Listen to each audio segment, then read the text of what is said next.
The military had been Cage's only avenue forward in a family that prided itself on excellence.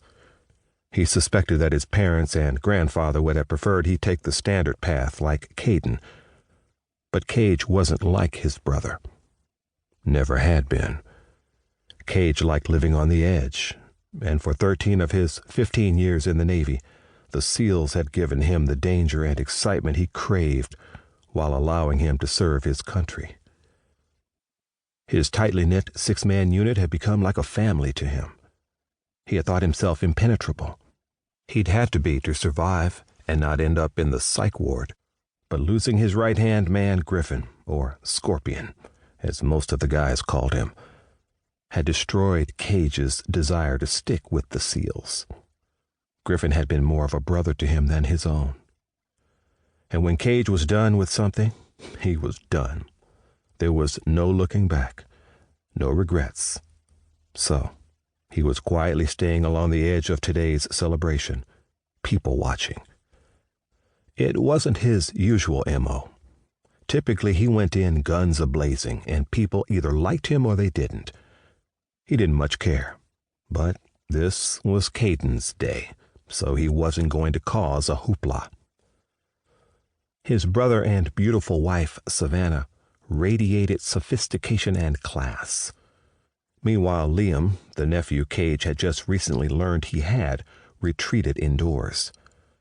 Liam had autism, and crowds upset him. Cage wished he could go inside too, because just then a blast from the past blew him away. He turned around in hopes he wouldn't be spotted. "Cage, is that you?" a female voice said from behind him as he attempted to drink away his troubles at the outdoor bar. He spun around and came face to face with Michaela Johnson, the first woman he'd ever loved.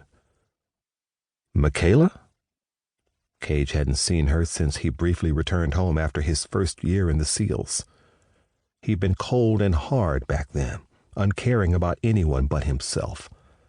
He had spurned Michaela's affections even though they had dated for years in high school. Cage had even thought he might marry her because, according to his mother, Camilla, Michaela came from the right sort of family. "In the flesh," Michaela said. Cage was so busy staring at her overly large belly that he couldn't speak. "And as for this," she said, rubbing her stomach, "I couldn't wait for you forever, Cage. I met my husband, Tony." She inclined her head toward a clean-cut white man several steps away. "A few years after you unceremoniously dumped me." "About that, I was in a bad place," Cage began, but she interrupted him, placing her hand on his arm. "Cage, it's okay. I moved on, and when I did, I met the man I was supposed to spend the rest of my life with, and now we're expecting. I have you to thank for that." "Really?" Cage felt guilty about how badly he had ended things with Michaela. "Yes." She smiled broadly, and her rosy cheeks bloomed. "I hope you'll find your happily ever after too someday." With that, she slipped away as quickly as she appeared. Her absence had Cage wondering what could have been if he'd stayed long enough in one place. He always told everyone that he wasn't the settling down kind, but Michaela had him rethinking his perspective. He glanced up from his empty beer bottle, and his eyes caught a pair of dark brown ones from several yards away. With that one glance, he felt a lightning bolt zap his heart.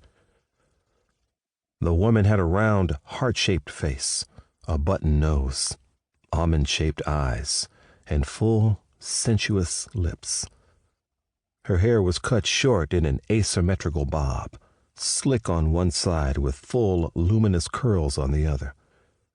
A one-shoulder gold gown, lined with beads, set off her figure. The top gave a tantalizing view of the swell of her breasts and the creamy expanse of her tawny brown skin. She wore no jewelry other than some tiny diamond earrings. She looked like a goddess come to life. Who is she?